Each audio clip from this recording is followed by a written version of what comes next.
You're tuned in to the Wifed Up Now What podcast. I'm Coriel, here to give y'all some marriage management advice specifically for millennial wives. Now, before I introduce my guest, let's just address the elephant in the room. I know that when you saw me pop up on the screen, the first thing you were thinking was, where's TK? Don't worry, TK is going to be here at the end of the episode, okay? So if you are here for our girl TK, stick around. She'll definitely be here for that Wifey Keeps It Spicy, okay? Today's guests are two amazing wives who have some stories to share. Y'all know that we're all about learning the real behind these relationships because it is so easy to get caught up in the fantasy and this fairy tale idea of finding a husband and living happily ever after. And although you might be happy, the ever after part is probably not going to happen. And so today we're going to talk about the real inside of these relationships. And I have Precious and Angela in the building. Hey. Hi. So start by telling us how long you've been married. Well, I've been happily married for 10 and a half years. Come on, 10 and a half. Yes. Well, it's almost less than a half because our anniversary is in April. Okay. Yes. Okay, so 10 years. 11. Look, we're going to say 11. Rising okay. 11. Rising on the 11. Well, since we're going to raise up, I'll say 10 years because it'll be 10 years July 5th this year. So Okay. I'll say 10. So we got some OGs in the building. OGs, We're going to start out. We're going to keep it light, okay? We're going to start out with a little this or that because this is going to be February episode, right? This month is all about love. So we're going to get into that. But I want to talk about like some old school R&B. I just want to see where y'all at, okay? Warm y'all up a little bit, Let's okay? go, let's go. So this or that, who do y'all prefer or who did y'all prefer, Mary J or Mariah Carey? Mary J. Why did you make that face as if there was no other option? I mean, Mary J has the soul. She has the grit. You know, she's been through some things. I think that Mariah's been through some things more in the latter times. And when she first came out, I felt but like... that's not what she was singing about. Yeah, it wasn't what she was singing about. And I mean, from a suburban girl, I just resonated with Mary J because I just was like, I ain't been through these things, but it's interesting, you know? So I think I was more mesmerized by Mary J. Okay. I think everyone can relate to Mary J because she's a little bit more around the way. Your homegirl, she's been through what you've been through and doesn't come across as, no, this can't happen to me. Right. I think Mariah does separate herself from, she's definitely not the around the way girl. Okay, I got it. Boys to Men or Drew Hill? Not two really deep sides. Well, you know what? For me, I'll say it depends on what mood I'm in because I enjoy both artists. They're both amazing artists, both amazing vocals. But if you, depending on what mood, that one's a tough one. Now, that one's a tough one. Flip a coin. I'm going to go with Drew Hill, though. See, Drew Hill is the basement parties, the sock hops. Drew Hill was us being fast, yeah. Yes, the sock hops, the dancing, and all that. And then Boys to Men, I feel like I have to choose Boys to Men because, like, some of those songs will still bring me to tears today. They're more, like, iconic. Yes, and what band do every single person you relate to? Like, I love the deep voice. I love the high pitch. Like, Okay, so that was a good one. Okay, last but not least, Usher Confessions or Beyonce Lemonade? Beyonce. On the internet, it's Beyonce's internet. Beyonce. Is it? 100, not two, okay. Is it Beyonce's internet, Angela? I'm going to defer and say, watch this. These are my confessions. Listen, I haven't been to the concert, so maybe. And see, that was a Tiny Desk one. I'm going to go ahead and say Usher. I am definitely in agreement with Usher. Yeah. I think that the album, now I put the album specifically because I think that it would have been hands down like Beyonce, but the Confessions album was so iconic. Priceless. Yeah, it's just like, how can you compete with that? I don't want to revoke my card because I just never really was like, I'm not saying it's anything against it. You're not familiar with it? I'm familiar, but I wasn't like one of those people that was playing and on repeat. Okay. Like, I don't know what era of my life. Every minute of every song. I don't know what era of my life I was in then. But college, freshman year. Yeah. I know what you was doing. Freshman year of college, no. Okay, it's a no for you. Okay, Beyonce Lemonade. Okay. So just a little fun to warm y'all up. Now we're going to get into some reactions. It's a lot of craziness going on these internet streets, right? But one of the perspectives that we don't often hear is the wives' perspective. We are always talking about relationships with single people, which is cool.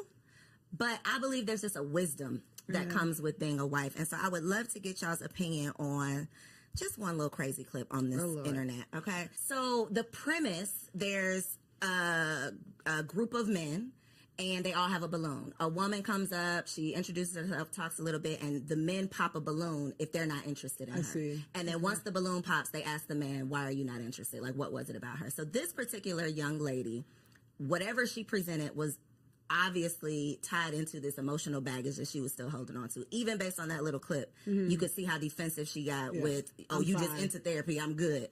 People, we all need therapy. Amen. Let's say that. We do. But the part that stood out to me was, I don't care how you look. I can afford you. I got the money. But emotionally, I'm not dealing with that. Right. And I think so many women, so many single women, so many beautiful or successful single women these days think that their beauty or success is enough.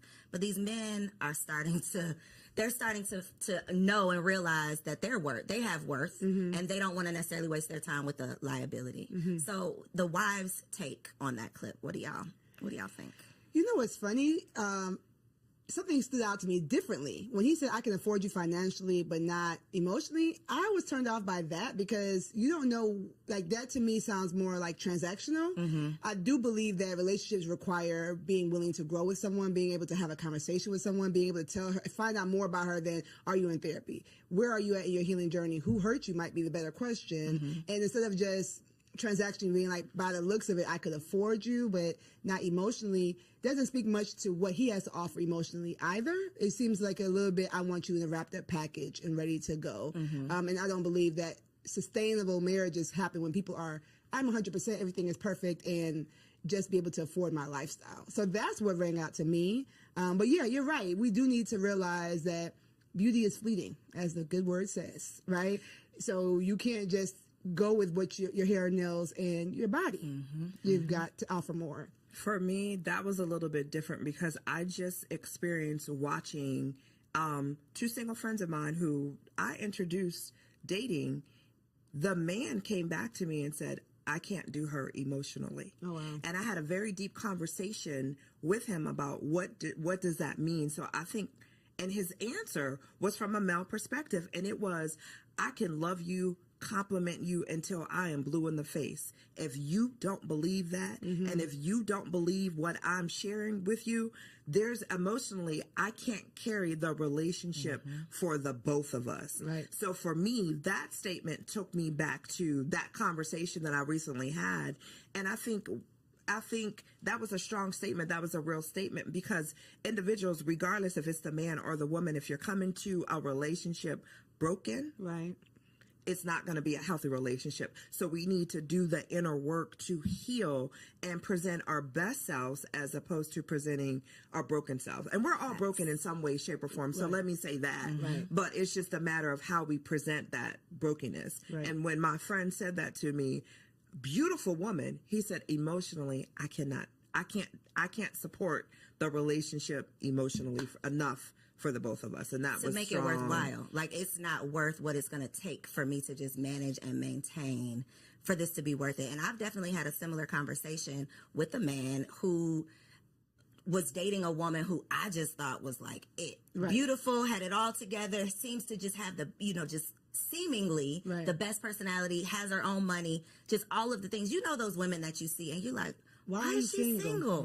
And that was literally what he said. He was talking to, and it wasn't necessarily she had emotional baggage. It was more so I don't want to say she couldn't be corrected, but she was never wrong. She could never accept any type of direction. And for men, if you act like you don't need me, they have no place. They feel like, well, there's no point in me being here.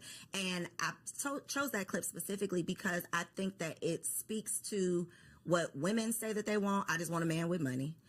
And what we think men want, which is just a pretty face. So part of what you didn't see was her explaining, you know, what she wanted in a man was he had to have X number of dollars. He had to be at this certain position in life. And this man who's a doctor who is in that position was saying, well, I got it. I can do all that, but I don't want to deal with that. I see. The issue is I've been out of this dating pool so long. You know, it's been 12 and a half years at this point. And I go to a gym where there's a lot of young ladies and we talk and, you know, I'm always mesmerized by it. But it's so forward that it's so much criteria dropping, right? It's so much judging and pretentiousness. Like, it's not enough. Let me get to know you. And even that game is hilarious to me because it's just like, why do we as millennials want to label everything, quantify everything, get straight to the point, per se, right? And we think that we're doing ourselves a favor, but really we're losing that nuance, that je ne sais quoi of getting to know someone, getting to experience that person. And, you know, for her, I feel bad because she's probably put that air up because she's been in this pool of men or whatever and feels like she needs to give her criteria based on being hurt or whatever. Therapy. As a counselor, I would, she needs therapy. But it's just, it's hard for me. I'm trying to stay out of that pool, and I'm praying for everyone in it. That part. I think, though, the defensiveness is definitely a turnoff. Yeah. Anybody who does not need therapy would not start the sentence off with, I think you just into that. You know, like, you clearly are proving his point with that response. So I think it's just an opportunity to check ourselves, get more aware, and know what the other, whoever you want to date, I'm just going to say the opposite sex, know what they actually want. Yeah. Because we can't say we want to be in a marriage with a man and then a man tells us what he desires and we like, but no, I'm not doing that. Go, get somebody else to do it. And it's like, but then you get what you get. Yeah, what do you really want? Okay, so that was good. So one of the things that I have personally just gotten into, y'all, I just launched a blog, okay, everybodylied.com, and it's the premise of we've been lied to. We've been lied to our whole lives about so many things. For the sake of this conversation, though, we're going to focus on the marriage lies, okay? One of the things that I realized as someone who has always wanted to be a wife, this is something that I've prayed for, I thought I prepared for it, all of the things, and I got into it and still didn't know what the hell I was doing. And I'm a happy wife. To your point, happily married, right? A happy wife. I love my husband, and it's still very hard. Yeah. And so I know that I'm not alone in that. And I know so many women get into these marriages, become a wife, take on this role, and then it's not necessarily what they thought it was going to be, or they don't know how to manage or maintain. So first question for you two, what was the biggest, reality check once you became a wife? Well, for me, similar. My parents are still married. I did not model my marriage after my parents, however, but I'm from Ghana, West Africa. And so my biggest reality check was that you really make the marriage you want. It doesn't have to come. It's not like I get married and I enter this thing and it's just going to be ready made. No, you've got to make the marriage you want. You've got to create the boundaries you want. A piece of advice that my wonderful mom told me is that don't start nothing you don't want to keep doing. And it is true, the boundaries. Oh, give an example, Precious. Okay, so when I was young and married, before we had, my husband was a single dad, so I have that bonus family structure. He would wake up really, really early to go to work. And I'm like, I'm going to wake up and make him breakfast. Woo. So 5 a.m., I woke up every morning and made him breakfast for work and helped him get his lunch together. So we conceived our first child after the first year. Baby comes, and I'm like, I'm not getting up to make it. I might put your snacks out the night before. But my mom, when she heard I was doing it, she's like, I don't know if you want to do that for 30 years, and it's basically don't false advertise. So when we changed that system, I had to talk to him and say, I think I was ambitious. I was doing too much. I still love you all the same. I'm going to show you love because his love language is acts of service. I'm going to show you love in other ways. Now that I'm thinking about that, I need to start going back to some of those things. But you make the marriage you want. And if you're open and do premarital counseling and do all the things about communicating, you have to communicate when that marriage that you built is not looking, the math isn't mathing. It's not looking the way you want. It's not just I walk into marriage and marriage happens to me. You've got to work. Not starting something that's not sustainable because baby.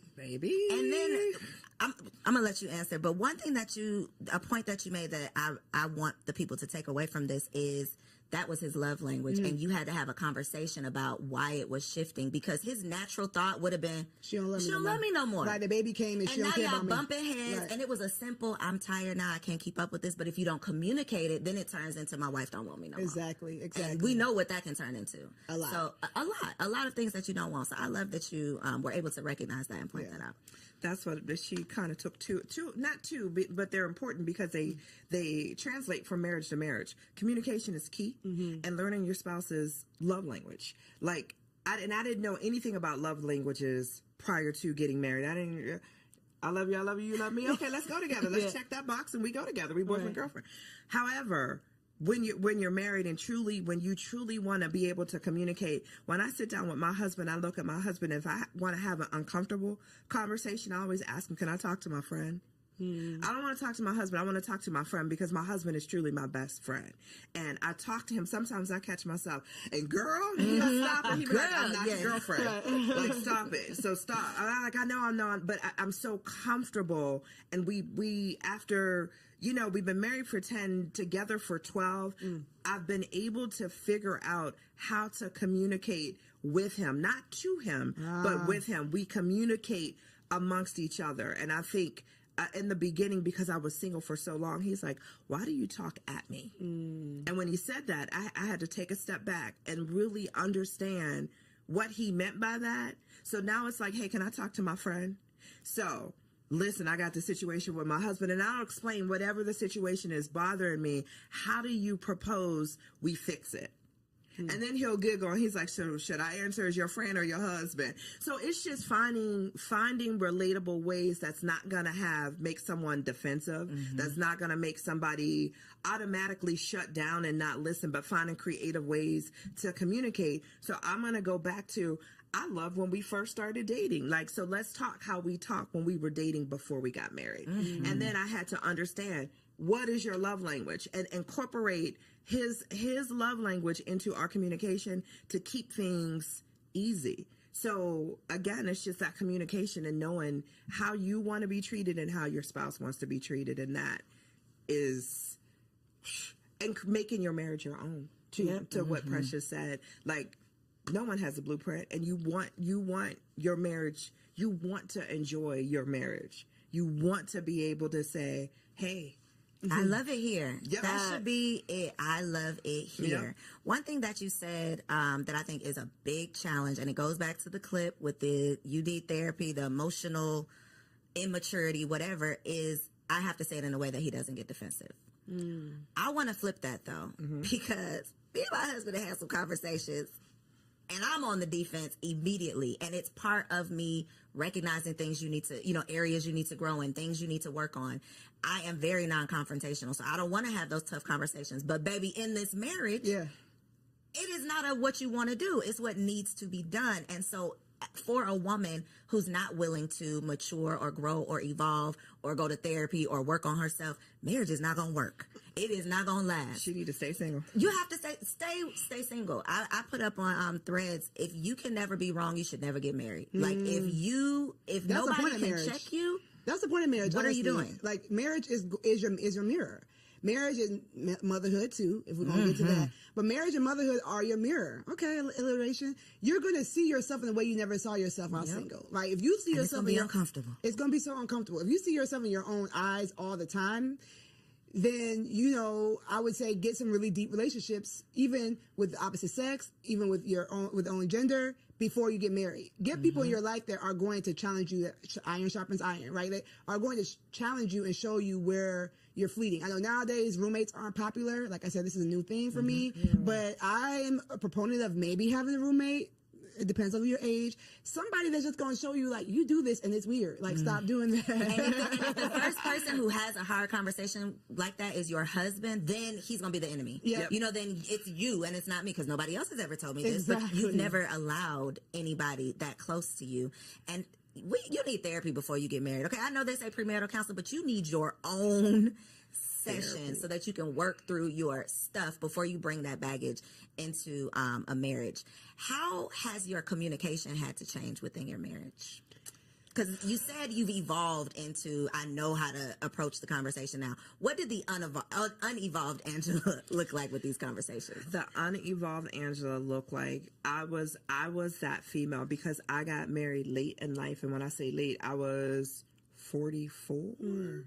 Yeah, I was 44, right? I was already set in my ways. So as individuals, when you, I was a single mom. So raising my son, for me, I was pretty much set in my ways. I knew how I wanted my day to look from start to finish, or how I would move throughout the day from start to finish.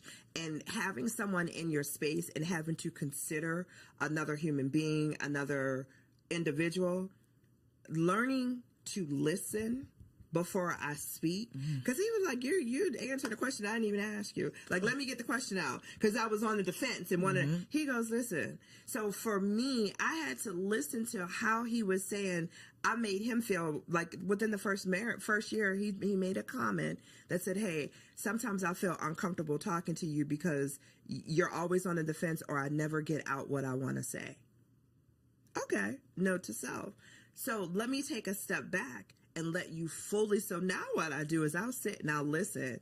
I'll wait. I'm like, are you finished? And it's not that I'm listening to respond. I'm truly listening to hear what he's saying, to have the best response, knowing at the end of the day, it's me and you. Like this isn't a competition. We're here to grow and evolve each other. So if you're telling me that I make you feel a certain way when you're talking to me, let me just listen first before I go to respond. And then that way you can feel comfortable with saying whatever it is that you want to say to me without me coming back at you. Well, you didn't do right. And it's not about me. It was his opportunity of telling me how I make him feel. So I don't respond back with, well, you do XYZ to me, or you do. It's about you. If this is your moment. So you need me to change these 3 things? I got you. No partner. I got you. What about you, Precious? I'm really thinking hard about this question. My husband's the easiest part about being married. Honestly, like the guy, his enemies don't like me.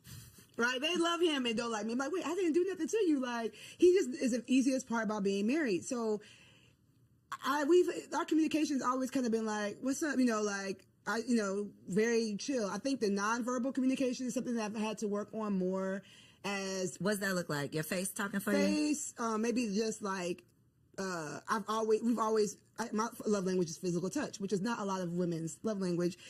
So if I'm irritated, I'm like, you don't really gotta touch me like that right now, right? But so working on that, and then also we talked about evolution, right? So Co knows this. I lost 75 pounds before I got married, and I've gone through weight loss after having all of my kids and all that kind of stuff.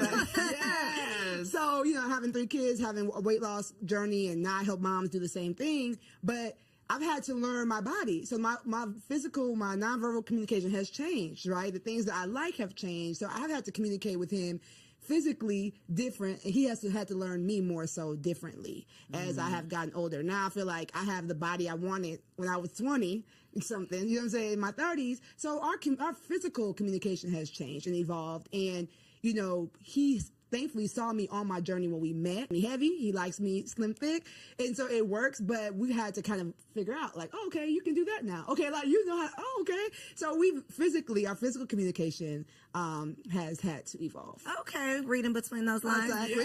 I want to talk about those times you want to kill him, though. Okay. Because 2 o'clock. Look, 3 o'clock now. I really love my husband down. And there are, love his dirty draws. But there are days when it's like, I'm going to kill this nigga. Yeah. Can I do this for the rest of eternity? Right. I have honestly had those thoughts. And I'm sure he has as well. I think it's just kind of what comes along with it. But that is not the expectation with the happily ever after that we're signing up for. Right. So in those moments when he is your best friend, he's the easiest part of marriage, but it ain't easy. What do you say to yourself in those moments? What is your outlet? How do you calm yourself down? What do you tell yourself to put yourself in check? Like, what do you do in those moments?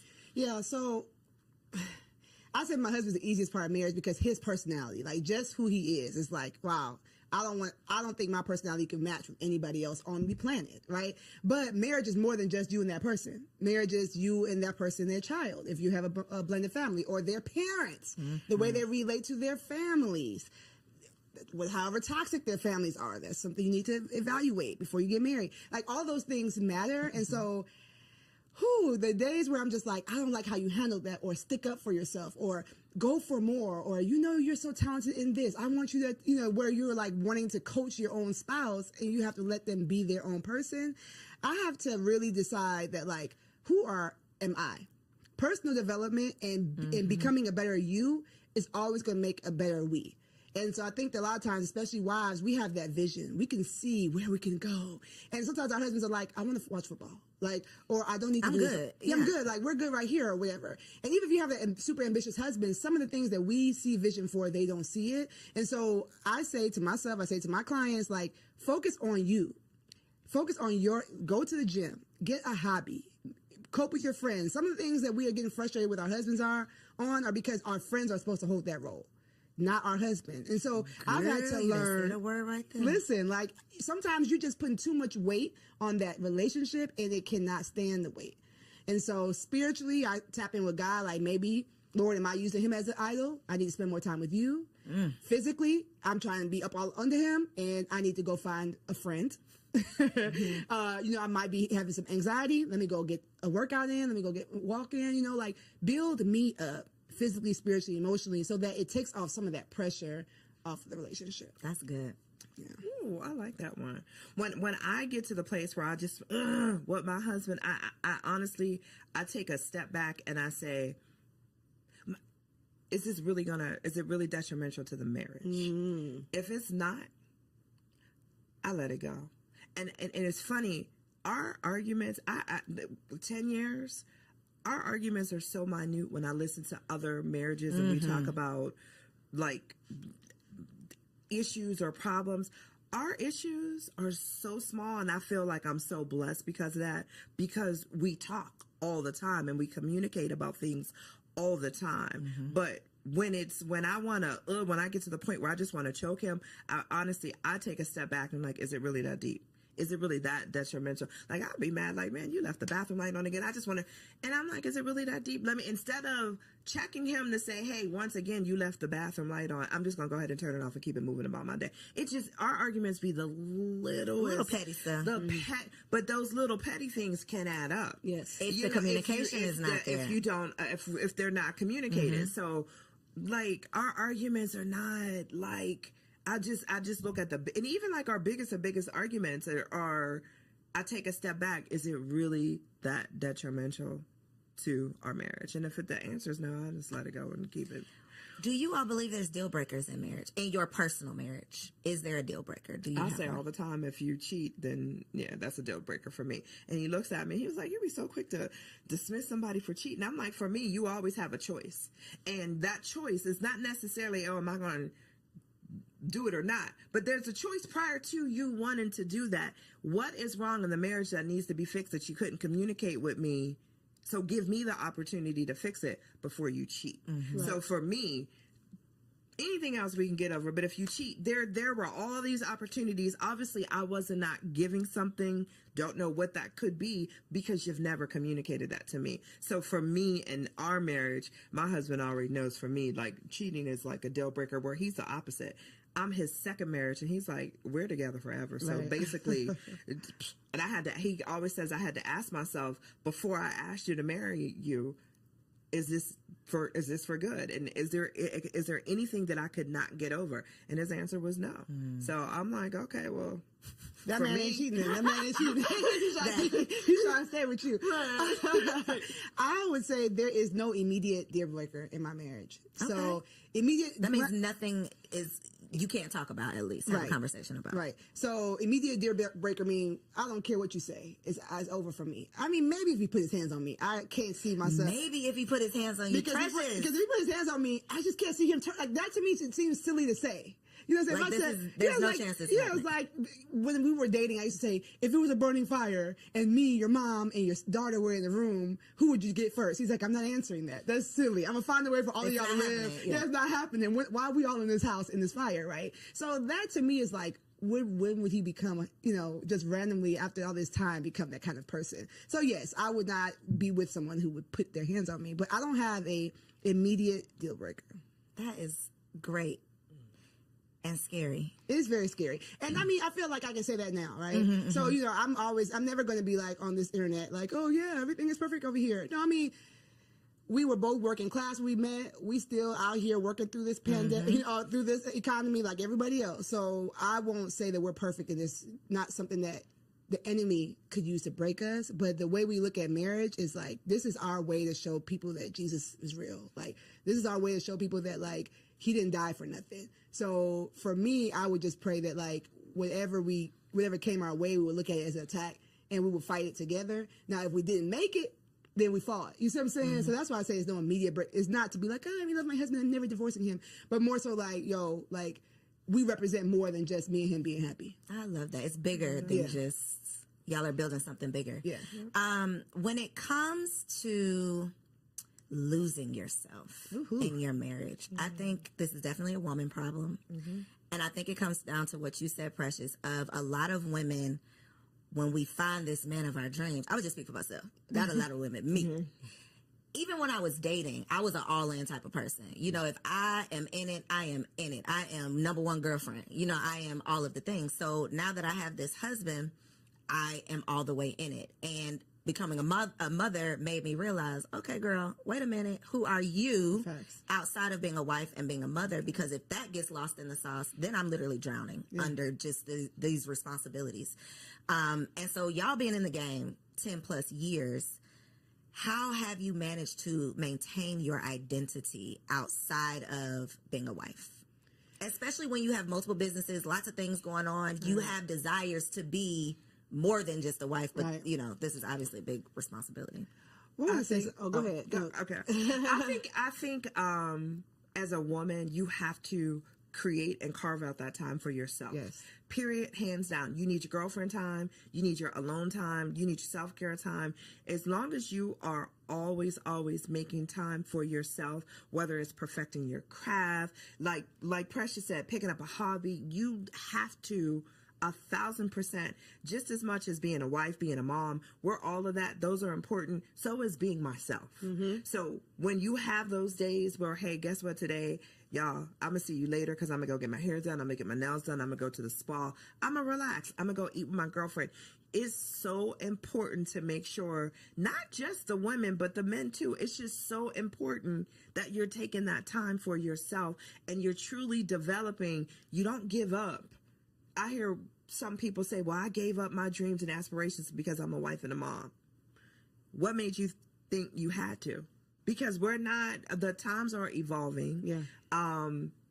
There's things as nannies, like so much that people did not have access and finances to when our parents were coming up, or who we had as role models or marriages, role models in terms of marriages to model after. We didn't see that. We saw the wife staying home and being the wife and mom, and that was it.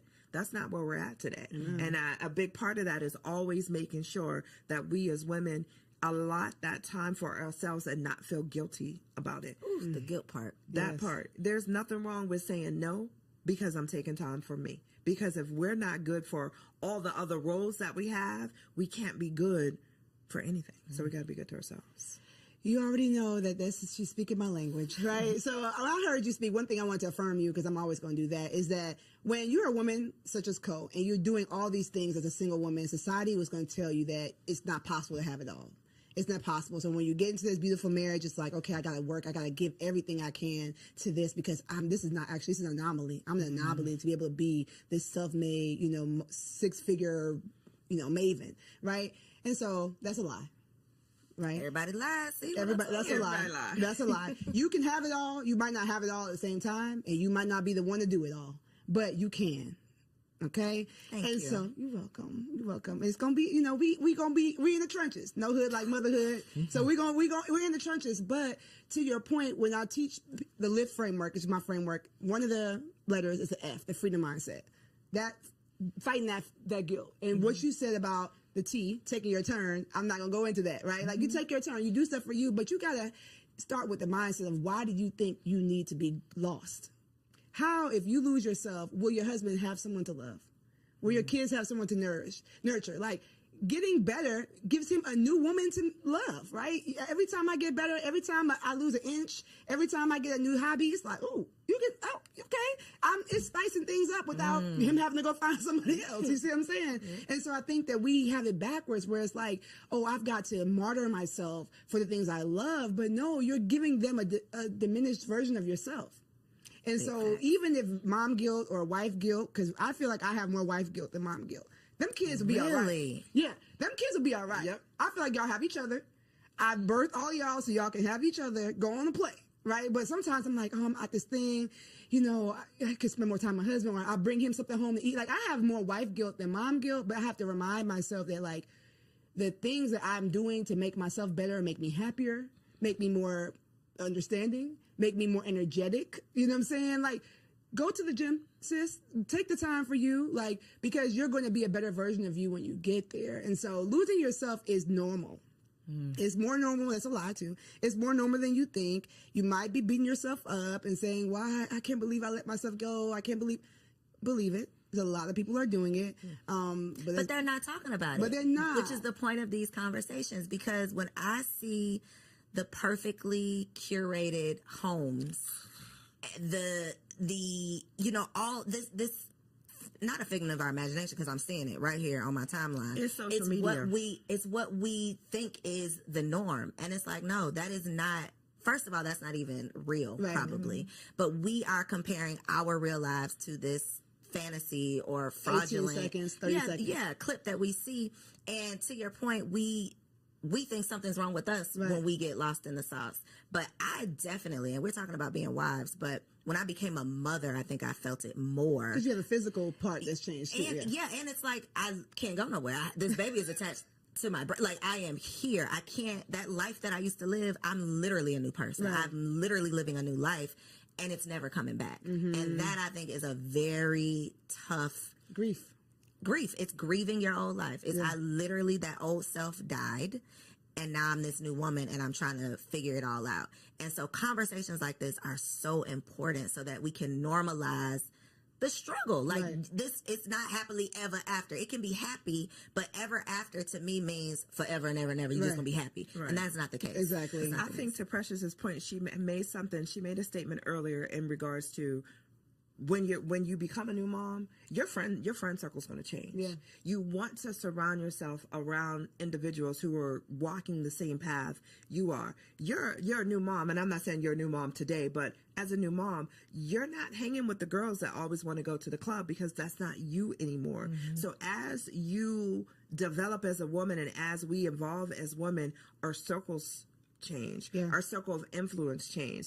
I wouldn't ask a single girlfriend who knows nothing about being a parent to watch my child for me. But guess what? I'm going to have a whole nother set of girlfriends who are parents who understand the struggles of being a mom and being a parent and having someone attached to you, or always having to be mindful of another individual. So we just need to, instead of not having the conversations, and I'm so thankful that you have this platform for individuals, for women to know, it's all a lie. Like, you evolve and grow, and as you grow, your circle's going to grow, and as a woman, we're going to grow, and that's the evolution part of that. Yeah, but to that point, I feel like some of those single friends are just real important too. Those are the TTs, right? I think the village has evolved. It's not going to always be the grandmas, because some of these new grandmas, these grandmas is out in the these streets. new grandmas are out in the streets, right? So I agree with her saying, like, get those sisters that can, that's why I created my brand. That's why I created what I do, because we need to have a tribe, right? But then don't forget about some of the people who might not be in the same zone, because they're going to be the ones to take the kids to do the fun things you don't feel like doing.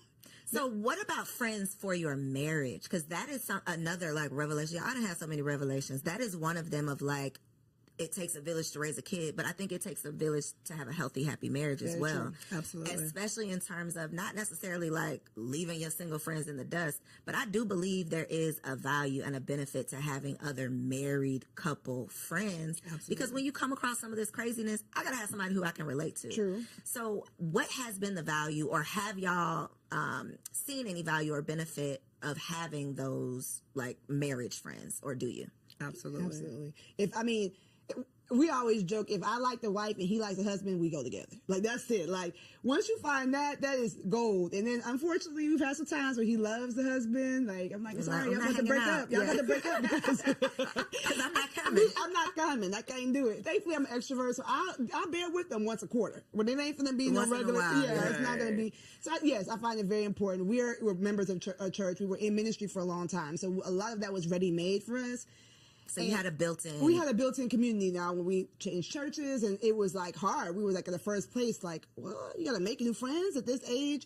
But yes, I do find it very important, you know, especially for husbands. I know that we're talking to wives, but like, I think that women talk about their marriage more than men talk about their marriages. For sure. And so I know that I can say my husband's so amazing because he can see like what his married friends are talking about. Like they kind of can see like, he's like, dang, Precious is boisterous, but she ain't like that. You know what I'm They be making me look good. I'm like, as long as thank you, girl. you keep cutting up. Yeah, keep cutting up on there. Right. So I think it's very important. And for women too, like you just see something that like, oh, I'm glad. My man, yeah, you got to deal with that. Yeah, like we got to, we all right, you know what I'm saying? Like we might not be in a mansion, but I mean, he be at home. So, I think it's important. I think 1,000% important. I have an equal balance of both single friends and married friends, but for us, we enjoy hanging out with our married friends more because it's just more conversation that I relate to, and it's just, and for both of us, and it's just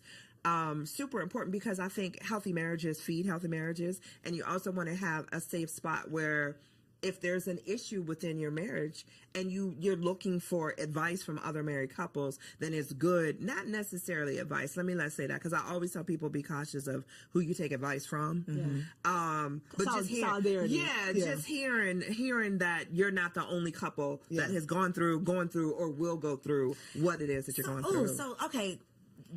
You like put a pin in notes. Because I subscribe, and I think a lot of us subscribe to keep people out your business, right? Disagree. So this is where I'm going, because that is not necessarily the healthiest mindset or way of being if you truly do need an outlet. You truly do need a sounding board. So where do you draw the line? It's very gray of, I don't want y'all in my marital business, but I do need a friend. I do need support. I do need some advice or some help or whatever, and I don't want to be over here alone, because that's how I ended up, staying in an abusive relationship for too long. I wasn't talking to my friends. I wasn't telling anybody my business. I was trying to keep it all to myself. So God forbid anyone finds themselves in a situation like that and don't want to share, because we've been preaching, keep people out your business. Right. So what's your stance on that? I talk. Me too. I like, if you're my friend and you're our friend, you want what's best for us as a couple, I'm going to talk. I will pick up the phone in a minute and call my husband's best friend and say, let me tell you about your boy. Or I will pick up the phone and call his wife and be like, hey, I'm going to share this with you. Do you experience this? Maybe you can whisper it to him. So I talk. If there's an issue and it feels something that you want, that I feel that I need to get off my chest, I'm going to talk. I don't sugarcoat nothing. I don't hold nothing back. And sometimes if I need to be checked, I look for my friends to check me. Am I wrong? Or tell me and that's how, and I have a girlfriend that I go to, and anytime I start the conversation, okay, I need you. Am I wrong? She's like, hold on, let me get my coffee. But so you want those friends where you want to know that you're talking in a safe space, and you're talking and you're going to get great feedback back. So but I don't listen, hey, no one's perfect. What about family though? No. Is it only friends? Except for my sister. My best friend my sister's my best friend. So, but even with her, some things I feel like if it's going to change the level of advice she gives me in the future, I don't tell her. Explain that. So sometimes there's something that you might be going through that's a recurring thing, right? And you feel like if I say this recurring thing to this person, it might shift the way they advise me moving forward. So I need somebody who's really clearly, like, me and her are 13 months apart. Like, my drawers are dirty, she's like, girl, but that's, it's just a stain. You know what I'm saying? Right. So, like, she'll tell me I'm wrong, don't get me wrong, but some things it's like, okay, I'm don't need to I'm hear done that with right this now. recurring thing that you know. So I think for me, I do talk. As you can see, I do talk, but we've already used wisdom in the circle. Like it's only, but he knows the 3 people I'm told. It's not gonna be this random friend I met at work and it's like we're best friends. She in your business. Yeah, no, it's like he knows, and then he gonna know if her husband texts him. It's like, oh dang, she didn't told. What's the call? Right? Like, and the same thing. I'd be like, I don't know what's going on the phone upstairs, but they're talking longer than normal. Are you okay? You know, to my friends. So it's just like, you can't come stay here, so let's talk, because what's going on with y'all? Y'all have to work that out. Yeah, y'all got to work that out. So we have a standard on the people that we trust, and then I have working and continue to work on that I speak of him the way I would want him to hear me speak of him. So if I'm telling somebody something, if I haven't talked to him about it yet, I want, if he overheard me, it wouldn't be like, dang, like, so you just calling me low down and no good? Like, you know, like I I respect my husband when he's there, when he's not. And I don't speak to people who are going to be like, yeah. That, you know, like speak negatively of him too. If somebody has that type of vibe towards marriage, like, because you know, these husbands are, you are not the person. You are not the outlet. And I can be super close to that person, right? But if their view of marriage, or based on where their marriage is, they're ready for you to like, yes, like finally, especially like I told y'all, my husband's liked by everybody. Yes, finally he did something. Because you know, all these husbands don't don't be all these husbands, because then now I'm defensive. I came to you to complain about him, but now I'm like, but wait a minute. he is still perfect. Now this conversation has taken a turn. Exactly. Now I got to defend my husband. I was coming here to get some advice or get some. I wanted you to be on my side, but not that much. You know what I'm saying? So you have to use wisdom. You have to be spirit led for me, because, like I said, anybody can be used to attack your marriage. And so if you want to work it out, that's where I think the whole don't talk to people is. If you know you want to work it out, or you know that there's something that might be somebody else might consider a deal breaker, go to the right person that's not going to come and be used to draw a wedge between you and your husband. I don't think it's family, though. To your question in regards to family, and I say that because I'm very careful on what I let my family know about the marriage, because I would not ever want someone to look at my husband differently because I gave you too much on a day that I was super emotional, and I said, you know, I would. So with the family, I'm very cautious on what I choose to tell or what I don't choose to tell. Friends are different. Family, because 9 times out of 10, my husband already told me we're not getting divorced. So I don't want to go painting this image of, because I'm mad at you today, now I'm gonna have my family mad at you, because my family ride or die. They going. So I'm careful when it comes to family on what I tell and what I don't share. Friends choose you. Family doesn't. Yep. So if you're talking to a friend, this person has chose to be his friend, chose to be y'all friend. They like him for who he is, right? Your family is putting up with him because might not even like your right, exactly, right. And thankfully, my family loves Aunt, but it's like they didn't choose him. They don't even know him as well as my friends know him. So I think it's just about, you know, not casting your pearls in space that's not safe. You know what I'm saying? Picking the person that you know loves him. It might be like, not Precious. You know, sometimes he does it. You know, like giving him the benefit of helpful advice. Yeah. Okay, so for our last segment, it's called Wifey for Lifey, because the goal is to be wifey for lifey. This is all about marriage management, how we can maintain and sustain a healthy, happy, most of the time, marriage. Here we go. So one piece of advice in your 10 plus years in your relationship, what would be a piece of advice that you would offer to a woman in her first year of marriage? And you can look right there at that camera and tell the people. Hey girl. My advice is that you're God's daughter first. He created you. He gave you your name. He gave you your parents. He gave you your body. He gave you so many gifts. So do not forget her. Right? Continue to cultivate what you love. Continue to cultivate the friendships you love. Be willing to change and grow and evolve. And as you do that, communicate that. Communicate those changes. Do the self-work. Don't just set it and forget it. Right? So continue to grow. Continue to love on you. The word says that you love the Lord your God with all your heart, and love your neighbor as yourself. But if you don't love yourself, if you neglected yourself, that love you're giving other people is not going to be the level of love that they deserve. So just don't forget you. You know what I'm saying? If you ever need a hand in the process, my name is Precious. I got you. But just don't forget you, and you're loved. Thank you, Precious. What you got, Angela? For me, it's communication. I'm going to stand on it. I'm going to stand 10 toes down. Figure out the best way to communicate with your spouse. However, whether it's verbal, nonverbal, listening, communication is not just talking, it's also about listening. So if you, in your first year of marriage, if you and your spouse can truly, truly, truly connect on how to communicate with each other, you're going to go a long way. That has been a common conversation here. We always talk about finances being the number one cause of divorce, but I would believe it's the lack of communication about finances that is the number one cause, and the resentment that comes from not communicating. Yep.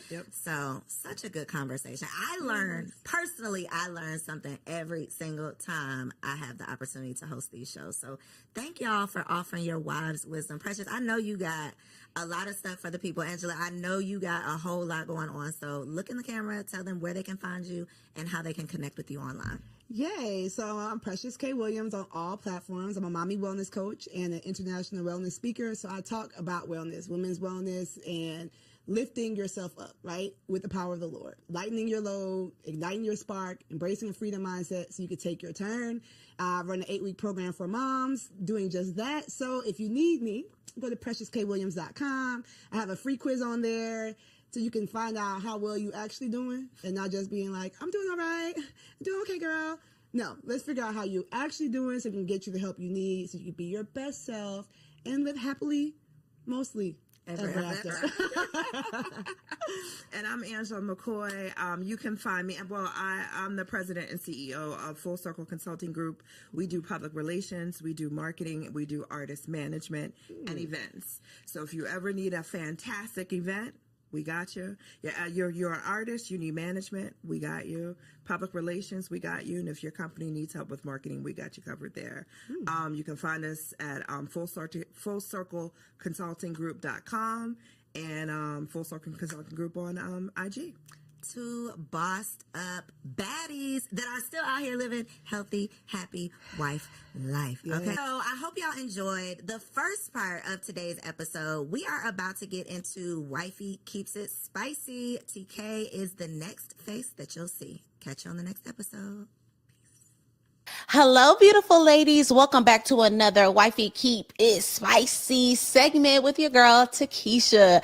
I'm super excited to be back. Yes, with another banger, of course. This is the month of love, February. That's why I got on my red, keeping it sexy. But Valentine's Day is right around the corner as well. And so, of course, I had to give y'all some gems, some jewels, some tips, the tea on how to keep it spicy.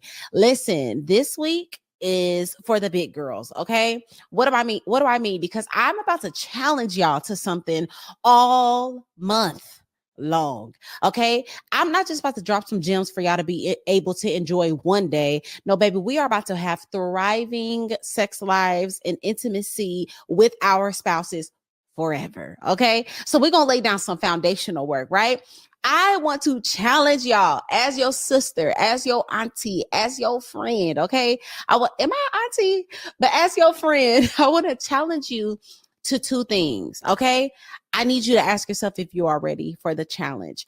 Why am I challenging you? Because I have done these things. I have experience in these things, and they have absolutely elevated my intimacy with my man. Okay. So if you want to elevate your intimacy, if you want to keep it spicy, I dare you to accept this challenge. Number one, I challenge you to step up in your femininity, specifically in the way that you dress in your house. Okay. A lot of us need to go ahead and fold up the leggings, the oversized t-shirts, the hoodies, the sweatpants. Fold it up, sis. Let's fold it up. And we're going to wear our little house dresses around the house. Okay. We're going to wear elevated loungewear around the house. Okay. We're going to wear those Ross and TJ Maxx summer dresses in the home. We're going to get oiled up. We're going to look cute. Why does this matter? Why am I challenging you to this? It's because when you feel feminine and you feel soft and you are taking care of yourself, you will be more prepared to be able to be intimate later on at night. A lot of us are complaining about being tired and being drained and being overworked. And we just feel like we're in this masculine energy. Well, here's a small tip to step into that feminine energy so that you can be all you need to be when it is time to do what we need to do. Wear those dresses around the house all month long. Step into your feminine essence, right? I just want to put this caveat out there though. Be prepared for your man to want it all the time, and be prepared for you to want it. Okay. Because when you walk past that mirror and you see your silhouette and you see how good you look, you see how you jiggling and wiggling and smooth in that dress, you are going to feel confident. It's going to boost your self-esteem, and it helps you thrive in your femininity, which is absolutely attached to your intimacy.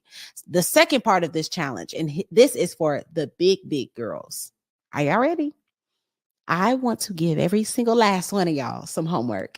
We are going to set our man down. We are going to set our husbands down. And this is exactly what we are going to ask. We're going to ask how we can be a better wife.